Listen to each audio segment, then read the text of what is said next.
jàngeen jëf ci ànd bi ak ñun ITV waxtum xabaaru marax yi li fas bokk na ca ni ci faram fàcce gi ñu koy tàmbale ci lu soxal mbirum rek Expresso ña fay liggéey mat nañ juróom fukk yu nu fa dàqee waaye ba fii le ministère bi dénk télécommunication waxoon ak direction Expresso dañ koo sàmmul syndicaliste yi ni lépp la ñu jalgati mooy nanoon fexe ba ñu doon dàq ñu bàyyi ko waaye itam xaatim bataaxalub déggoo waaye itam fexe ba taxawal ab commission bi saytu accord yi lii lépp la direction Expresso daal di xotti teg na lépp kenn ci syndicaliste ya mooy Ahmed Dieng secrétaire général syndicat bi ëmb ñu liggéey ci wàllum télécommunication section Expresso jokkoom ak ITV. li xew mooy Expresso Sénégal dafa bëggoon tax ay employés ñun travailleurs yi ñu jóg bañ ne loolu du fi amee bi ñuy commencé xeex nag après autorités yi si lañ jóg ñëw ne dañuy dugg si pour dox jàmm si kër gi. bi ñuy defee loolu yëpp autorités yi muy ARTP muy ministère de l'économie numérique et télécommunication muy ministère du travail ñoom ñëpp ñu dugg si ba ministre bi def benn communiqué pour wax ni direction générale bi accepté nañ dellu ginnaaw à travailleurs yi accepté nañ bàyyi seen plan d'action yi comme ça ñoom ñëpp ñu toogaat si table yi waxtaan ministre joxe ay indication yoo xam ni ku nekk accepté woon na ñu waroon toog signé benn protocole d'accord boo xam ne day delluwaat jàmm si kër yi ku nekk nekkaat si jàmm mais depuis 3 jours a ngi nii ñuy réunion au niveau de la direction générale du travail direction Expresso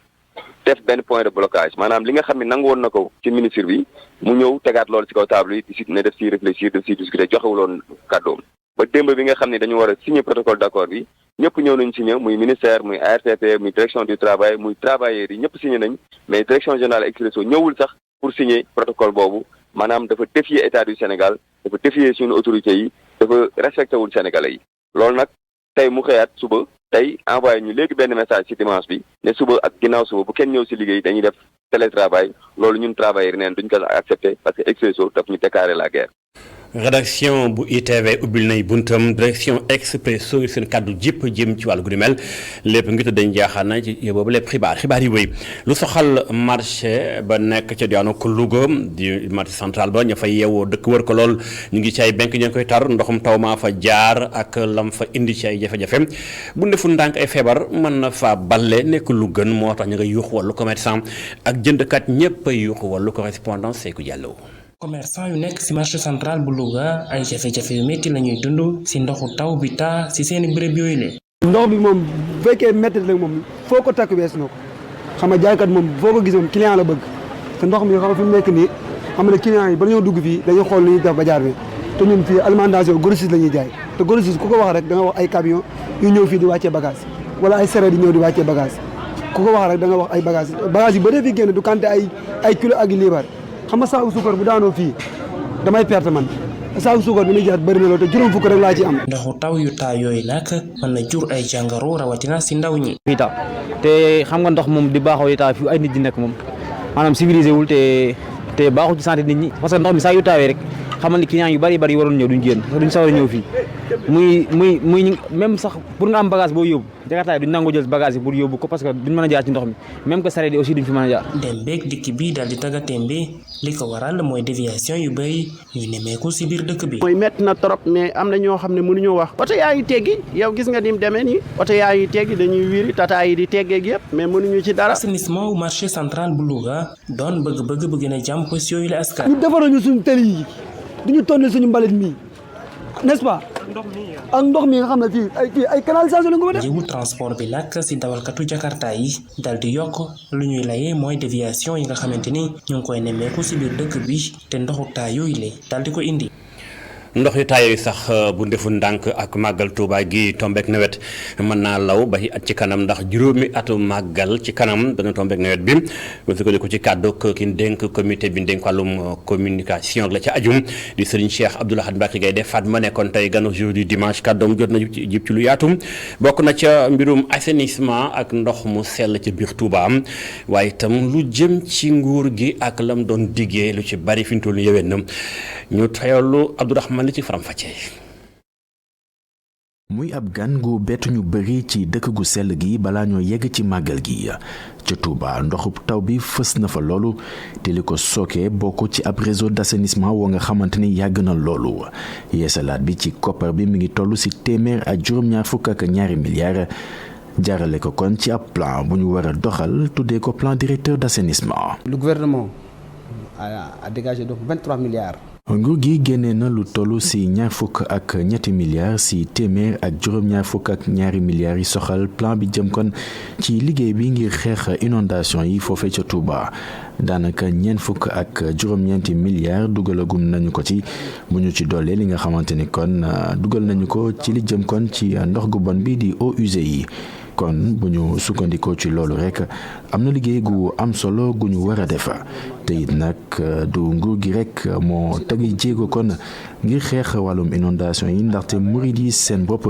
maanaam njaboot gi am nañu ci taxawaay gu am solo taalibe yi itam ñu ngi ci dugal seen loxo waaye itam mairie bi desu ci ginnaaw. La mairie également n'est pas en reste. muy ñu nar a wëyal yooyu la doxalin ngi rek fileek juróomi at yu ci topp nga xamante ni màggal gi day tombeek nawet taalibe yi bañ ci dunduy jafe-jafe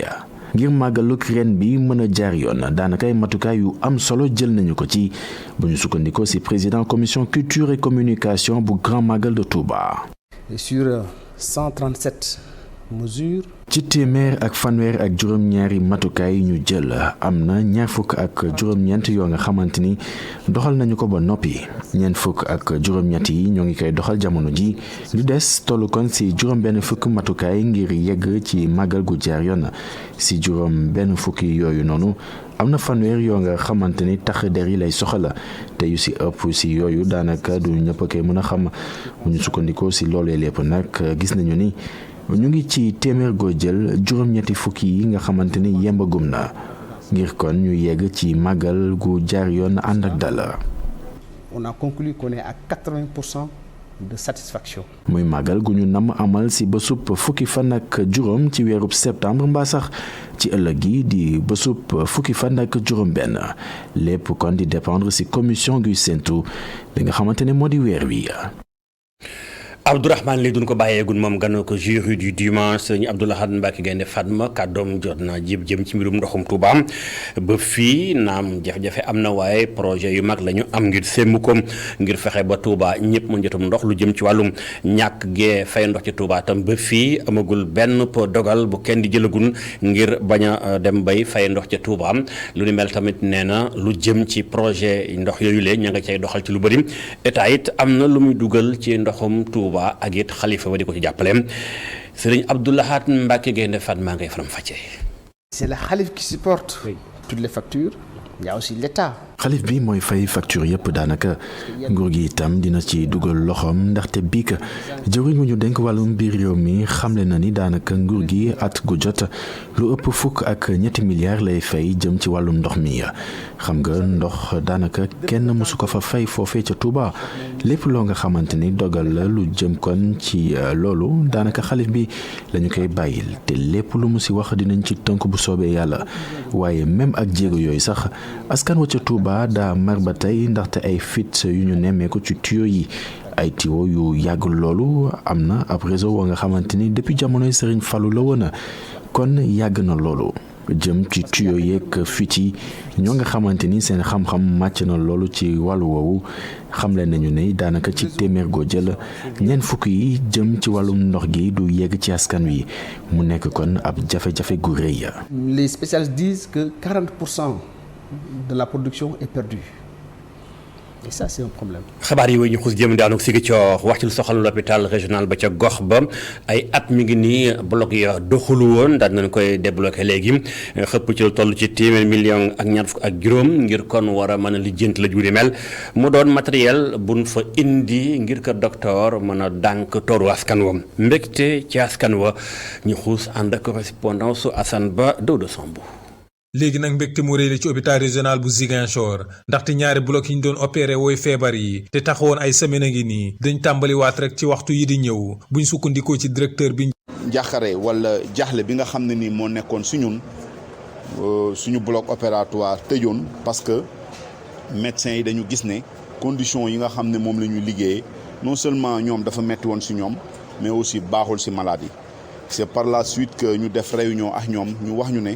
dañu bëggoon vraiment tout ce matériel là ñu changer ko. matériel bi nag liñ ko jëndee toll na ci 129 millions francs CFA mu nekk koppar bi nga xamante ne gafaka hôpital gi mënu ko woon génnee chef technique maintenance hôpital bi mu ngi dellu si rek ci matériel bi nga xamante ne jot nañ ko. jot nañu li nga xam ne mooy respire li anesthésiste yi di soxla pour nelawal maladie ñaar lañ ci am li nga xam ne moom la chirurgiens yi soxla pour leeral li nga xamante ni moom la ñuy liggéey muy ñaari sialytique yoo xamante ni bu ci nekk am na ñaari loxo am nañu itam benn table opératoire boo xam ne jot nañu ko ñaari table opératoire jot nañu ñaari moniteur de surveillance mooy li nga xam ne mooy permettre ñooy surveiller malade bi bu ñu ko nelawalee jot nañu itam ñaari bistouri électrique pour yombalal leen seen liggéey jot nañu ñaari électrocardiogramme. bloc opératoire yi nga xamante ne dañ ko tëjoon ndax màgget bi nga xamante ne matériel bi màgget na ko nekkoon ay at yu bëri rek te amul woon benn coppite. te tey incha allah xam naa fii ak ay waxtu dinañu ko installer pour vraiment permettre ñi nga xam ne nii tey dañ leen waroon opérer ci population bi te mënuñu leen opérer parce que bloc bi dafa tëjoon urgence rek la doon jël tey ñu mën leen opérer mu nekk loo xam ne nii vraiment.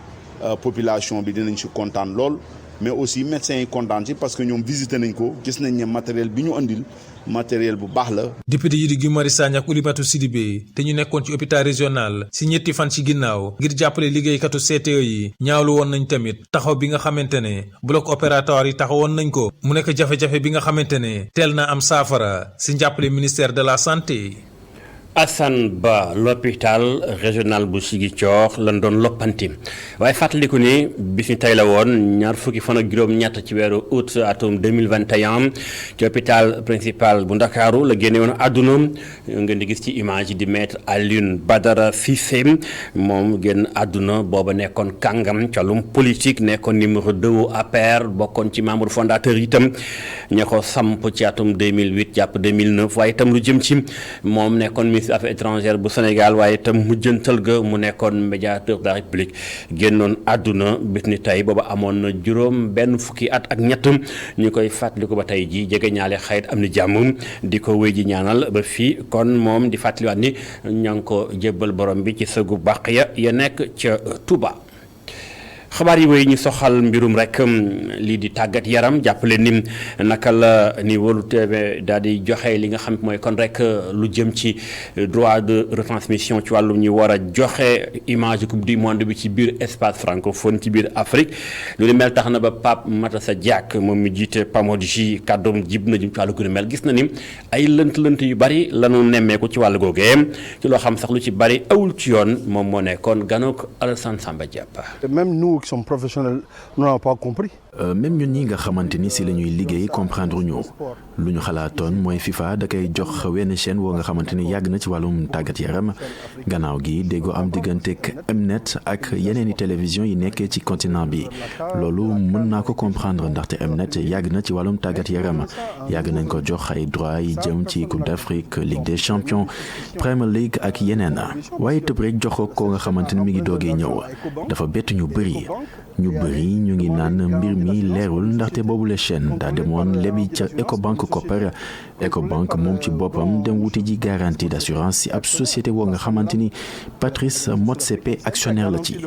boobule entreprise nag moo garantir prêt bi nga xamante ni New World def na ko ca Ecobank Motsepe nag daanaka ñëpp xam nañu ko mooy njiital CAF nekkit vice président wu FIFA wax ji daal mooy comprendre ñu kenn comprendrewul doxalinuk FIFA nga xamante ni kon ay jafe-jafe rek la indi te pexe nag war na ci gaaw a am. Sur lequel je pense que une solution doit être trouvée rapidement. gërëm leen candi bi ak ñun ITV li moo tëj jukkib xabaaru marax yi bu leen toxal seen seetaan programme bi day wéyandi total dimanche Adama Anut Kawaki invité bu noppee incha allah 19h45 xabaar ci français ak Aïssata Ndiaye ci Fall incha allah xabaar na dee si waat 0h jàngeen jëf